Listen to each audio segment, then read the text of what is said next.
हर वक्त कड़क न्यूज आपके साथ। अंतर्राष्ट्रीय 2 दिवसीय सेमिनार से संबंधित समाचार। फर्रुखाबाद की आज तक की बड़ी news. Chairman doctor Jitendra Singh ने कहा कि अंतर्राष्ट्रीय सेमिनार के इस प्रतिष्ठित अवसर पर आए लोगों को स्वागत करते हुए कहा कि मुझे बहुत खुशी और गर्व हो रहा है। आयुर्वेद विचारधारा की सबसे बुनियादी अवधारणाओं में से एक स्वस्थ व्यक्ति की परिभाषा है। इसमें से कहा गया है कि जैसे समदोष, समानगिश्चित, समधातु, मरंग क्रिया, सुखदात्मेन्द्रियं मरस्वस्थम इत्यंभियते। यदि हम इसके तार्किक अर्थ को खोजने का प्रयास करें तो इसमें संपूर्ण निष्कर्ष संक्षेप में प्रस्तुत किया गया है।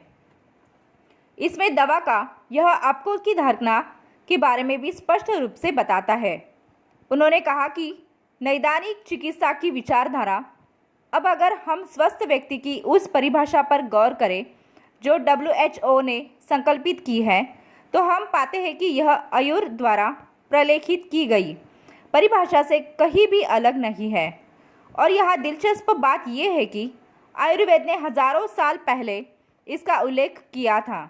मुझे लगता है आयुर्वेद एक संपूर्ण चिकित्सा विज्ञान है जो प्रतीत होता है, जो निश्चित रूप से हर बिंदु पर सबसे स्वीकार्य है।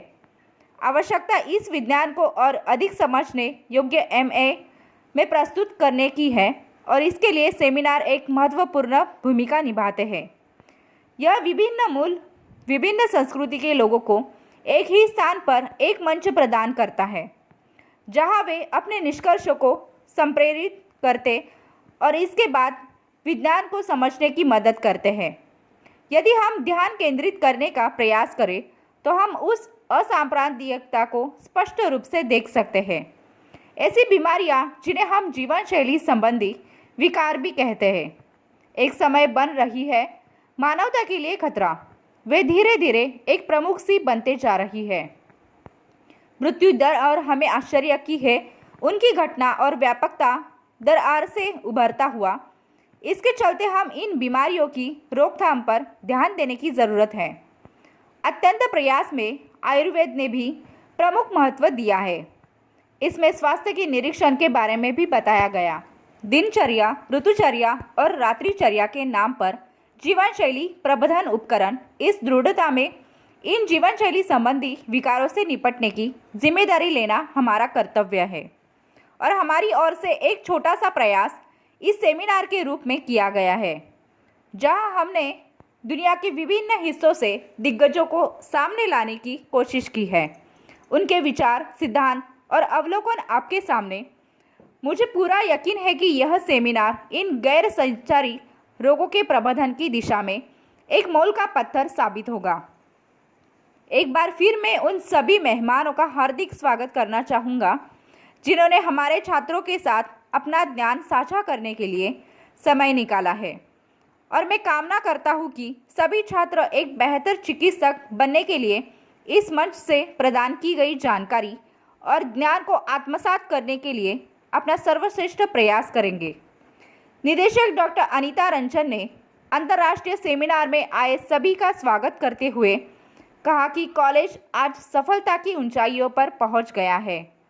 हमारे कॉलेज की स्थापना गुणवत्तापूर्ण प्रसंस्कृत आयुर्वेद छात्रों के उत्पादन के साथ सेवा करने का दृष्टि से की गई है।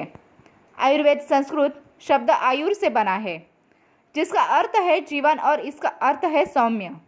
वो आयुर्वेद का अर्थ है जीवन का विज्ञान। आयुर्वेद लोगों को भोजन और जीवन शैली के बारे में बताता है ताकि लोग स्वस्थ रह सके। आयुर्वेदिक चिकित्सक शारीरिक अस्तित्व, मानसिक अस्तित्व और व्यक्तित्व को संपूर्ण व्यक्ति के 3 अलग अलग तत्वों के रूप में मानते हैं, जिनमें से ये तत्व दूसरों की प्रभावित करने में सक्षम है।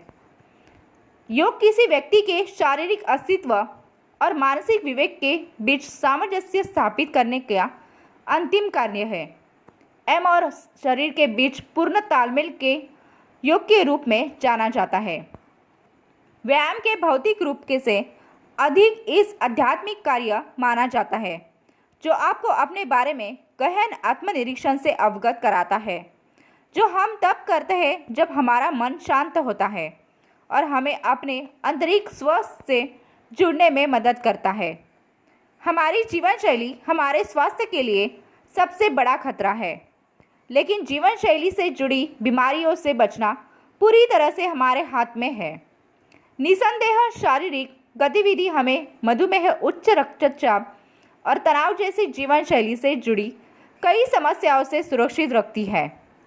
योग का चयन करना हमारे लिए एक बुद्धिमान विकल्प हो सकता है, क्योंकि यह आपको विभिन्न बीमारियों से सुरक्षित रख सकता है।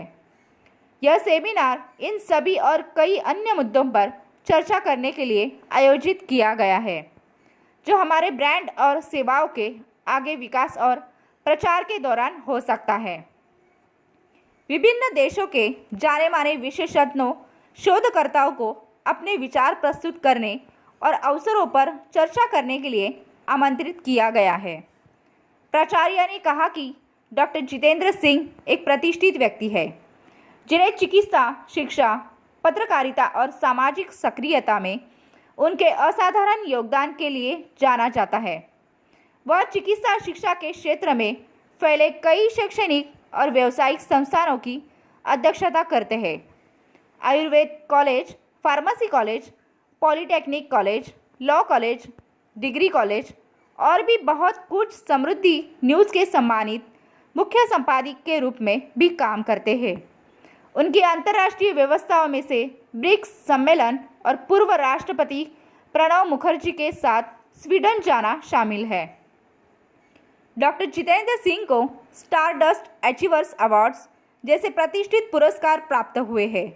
Stardust global achievers awards, society achievers awards और गोमती गौरव अवार्ड्स, जो उनके उत्कृष्ट योगदान को प्रमाणित करते हैं। डॉक्टर जितेंद्र सोशल फ्रंट के माध्यम से वह परोपकार, अग्निशमन सहायता, चिकित्सा शिविरों का आयोजन, वंचित बेटियों की शादी का समर्थन और स्वच्छता प्रदान करने में लगे हुए हैं। जल स्रोतों उनके बहुमुखी प्रयास सकारात्मक बदलाव को प्रेरित करते हैं। यह खास रिपोर्ट आदेश शर्मा जी की, फरुखाबाद, उत्तर प्रदेश से। फ्रांस, इंग्लैंड, बल्कि फ्रांस के लोग 3 दिन रहे थे और उस वक्त 22 साल में बारिश होता था, अब 18 साल में बारिश माना जाता है। तो हमें 7 किस्म का पेड़ आम का अलग अलग है। ऐसे ही देश और दुनिया भर की खबरों के लिए देखते रहिए कड़क न्यूज नेटवर्क। लाइक, सब्सक्राइब और शेयर करना ना भूलिए। धन्यवाद। हर वक्त कड़क न्यूज आपके साथ।